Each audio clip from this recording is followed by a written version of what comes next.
ကဲကျွန်တော်ရဲ့ system ကိုမြင်ကြည့်လိုက်အောင်ဒါကတော့ log ဝင်ချင်မှမြင်ရတဲ့ reminder show ပဲဖြစ်ပါတယ်ဒီမှာတော့ analysis လုပ်ထားတဲ့ data တွေကိုမြင်တွေ့နိုင်ပါတယ်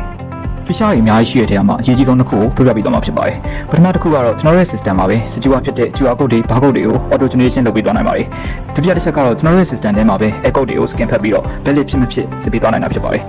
ကဲအခုကျွန်တော်က venture base စကားပြောင်းပြိုင်ပွဲအတွက်ဝန်ခံကပြတွေကိုကိုယ်တိုင်ဖန်တီးပြသွားမှာဖြစ်ပါတယ်ဒီမှာ chat တွေ mentor တွေ participant တွေအတွက်ကတည်းကရှိနေပြီသားဆိုတော့ volunteer တွေအတွက်ဝန်ခံကပြတွေကို create လုပ်ပြသွားမှာဖြစ်ပါတယ်ဒီမှာအနေနဲ့ဝန်ခံကပြမှာကို create လုပ်မယ်ဆိုတာနဲ့ barcode မှာကို auto generate လုပ်ပေးသွားမှာဖြစ်ပါတယ်ဒီ barcode တွေကကျွန်တော်ရဲ့ secret key နဲ့ပေါင်းပြီးတော့ encrypt decrypt လုပ်ထားတဲ့အတွက်အတိုင်းအတာတစ်ခုတည်းတော့ secure ဖြစ်မှာဖြစ်ပါတယ် barcode တွေကိုထုတ်ပြီးသွားပြီဆိုတော့ကျွန်တော်တို့ရဲ့ card တွေကိုထုတ်လိုက်အောင်ဒါကတော့ကံမှာကျွန်တော်ဆွဲထားတဲ့ design card လေးဖြစ်ပါတယ်ဒီ card ထဲမှာ barcode တွေ QR code တွေကိုစိတ်ကြံနေရရှာပါမယ်ပြီးတော့ sit and download button လေးနှိပ်လိုက်တာနဲ့ card တွေပေါ်မှာ barcode တွေကို auto နေရရှာပြီးတော့ပါပြီဒီရလာတဲ့ card တွေကို user တယောက်ချင်းစီကို auto mailing နဲ့ e-ticket အဖြစ်နဲ့ပို့မလား physical ticket လှလှလေးတွေဖန်တီးပြီးတော့ brand promotion ဆင်မလားကိုယ်စိတ်ကြိုက်ကိုရွေးလို့ရပါတယ် scanning option တွေနဲ့ကတော့ hori လို့ scanner တွေကိုပဲသုံးမလားဒီလိုလွယ်လွယ်ကူကူသုံးလို့ရတဲ့ webcam တွေ phone camera တွေကိုပဲသုံးမလားကိုယ်စိတ်ကြိုက်သုံးလို့ရပါတယ်